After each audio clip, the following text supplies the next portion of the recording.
రాష్ట్రం జారీ చేసిన GO number 188 I&PR department 2021 July 2011 ప్రకారం పంచాయతీ ఆస్తులు పరిరక్షణ కమిటీ జిల్లా కలెక్టర్ చైర్మన్గా ఉన్నారు. కానీ ఆంధ్రప్రదేశ్ రాష్ట్రంలో ఏ జిల్లాలో కూడా సదరు కమిటీ పని చేయలేదు. దీనికి పూర్తి బాధ్యత ఆయా జిల్లాల కలెక్టర్గా పనిచేసే IAS అధికారులది.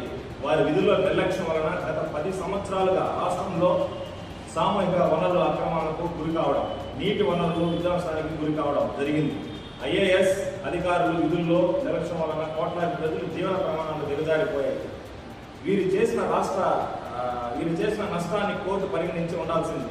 ఏదైనా శిక్ష విధించి ఉండాల్సిందే. లక్షలాది రూపాయలు ప్రజాధనం జీత రూపంలో పొంది అనేక కోట్ల రూపాయలు